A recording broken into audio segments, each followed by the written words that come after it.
My name is Alex Dorman, and I've worked as a park ranger in Great Smoky Mountains National Park for the past 5 years. Most of my shifts are quiet. A few missing dogs, some drunk campers, the usual stuff. But one call nearly ended my life, all because a group of kids thought they knew better. It was a Wednesday afternoon in late September.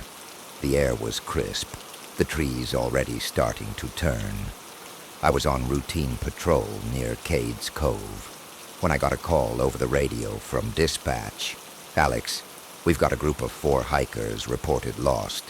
GPS shows them inside the Hazel Creek area, past the restricted line." I paused. Hazel Creek was off limits, not just for safety, but for wildlife preservation. That section had unstable cliffs, black bear sightings, and more than a few venomous snake nests. We'd put up signs and even a metal gate to block it off, but some hikers always think the rules don't apply to them. I asked for their coordinates, then muttered a few choice words under my breath as I geared up. I hiked fast. The sun was already starting to dip low by the time I reached their location. A narrow trail choked with thick brush and fallen limbs. I found them near a creek, looking completely unconcerned, laughing and tossing rocks in the water like it was a joke. All 4 guys looked about 22 or 23. College kids, probably from Knoxville or Asheville, just out here to get high and post pictures for Instagram. "You guys know this area's restricted, right?" I asked, trying to keep my voice steady. The one in front, a guy in a red hoodie who introduced himself as Chase, shrugged, like it didn't matter. "We just followed the trail, didn't see any signs." Bullshit. There were 2 bright yellow signs and a steel gate. I sighed, trying not to lose my temper. This area has venomous snakes, and you're lucky I found you before it got dark. Keep quiet, follow my lead, and we'll get you out. They started walking behind me, mostly quiet now, but of course, Chase kept cracking jokes. "Bet this place is haunted or some shit, huh? You ever see any skinwalkers out here? Ranger Rick. Hope I don't get eaten by a bear." I told him to shut up more than once. He didn't care. About 10 minutes into the hike back, I heard him walking faster behind me.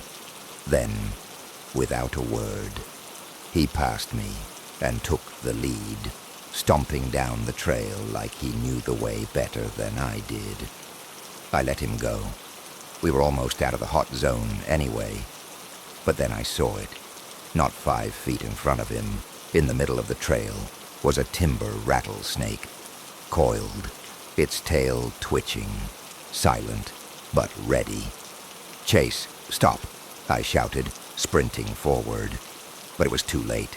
I shoved him hard in the chest, sending him stumbling backwards just as the snake lunged. Its fangs missed him and sank right into my left calf. The pain hit instantly. It felt like my entire leg was being torn open from the inside. I dropped to the ground, trying not to scream. My vision blurred, and the last thing I remember was Chase yelling for help. They got me to the park's emergency station about 40 minutes later. By then my leg was swelling and my blood pressure had tanked. The doctors told me the venom from that one bite was enough to kill me if they'd been just 10 minutes later. I spent 4 days in the hospital. The doctors said I was lucky to keep my leg. Chase came to visit once.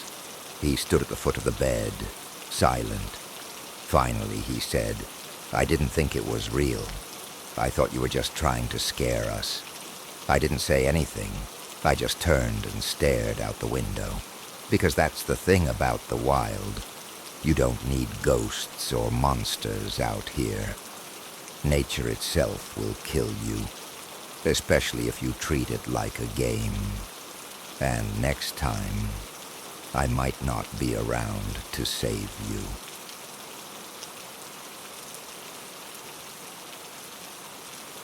My name is Jason Alvarez. I've been a park ranger for over a decade, mostly working in Olympic National Park up in Washington State. I'm also part of the park's search and rescue team, which means when someone goes missing, I'm the one they call to hike out and find them. It's dangerous work, not because of animals or weather, though those can kill you too, but because the forest doesn't care if you're trained, armed, or experienced. The moment you drop your guard, it swallows you whole. This happened in late October of last year. We got a call from a woman around 3 p.m. Her brother, Eli Martin, had gone hiking solo up near the Bogachiel River Trail and hadn't checked in. She hadn't heard from him in over 24 hours. No calls, no texts. His phone went straight to voicemail. I grabbed my pack, radioed in, and started out toward his last known GPS coordinates. The sun was already dipping low by the time I got to the trailhead. I had maybe 3 hours of light left. I searched for about 2 hours, calling out Eli's name, looking for footprints, clothing, signs of a trail gone wrong. Then I saw it, just off the path, maybe 50 feet into the brush, a small green dome tent. I approached carefully. No sign of anyone. I unzipped the tent. Inside I found a phone, a backpack, and a water bottle. But no hiker, no blood, no signs of a struggle. Just emptiness. That was the first time I felt it. The quiet wasn't normal. It wasn't peaceful. It was dead, like something was listening. I looked around and noticed a set of fresh footprints heading north, deeper into the woods. I followed them. That was mistake number one. The footprints led me through thick moss, twisted roots, and narrow, uneven ridges. At some point, I realized I had gone completely off trail. I tried my radio. Static. I checked my phone. No signal. I stopped walking and turned around. But everything looked the same.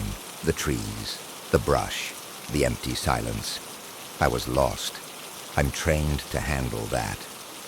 So I took a breath, marked my direction, and kept moving carefully. But after another 40 minutes, I knew I was only getting deeper.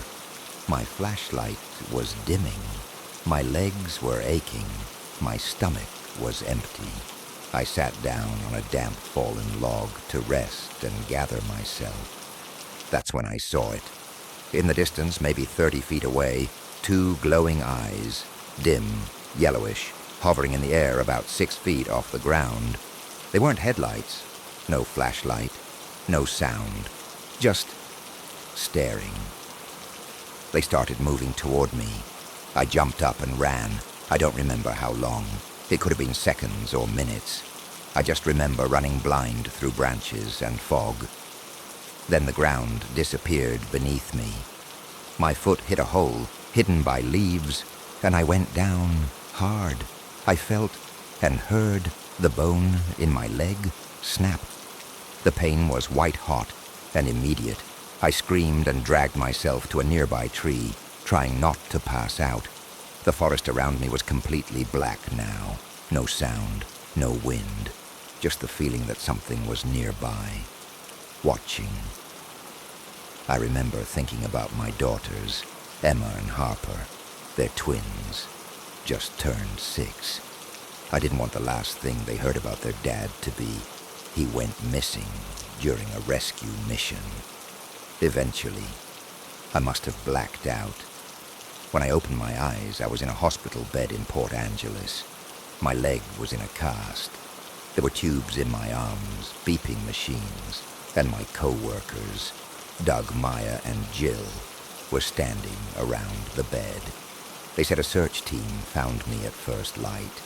I was lying near the edge of a creek 2 miles from the trail, unconscious. No gear, no footprints around me, not even my own. Just me, They never found Eli Martin, but sometimes, when I'm driving alone near the Bogachile trailhead, I get this weird sensation, like someone is watching me from the trees. And in my head I hear a voice say, "Now you know what it feels like to be forgotten."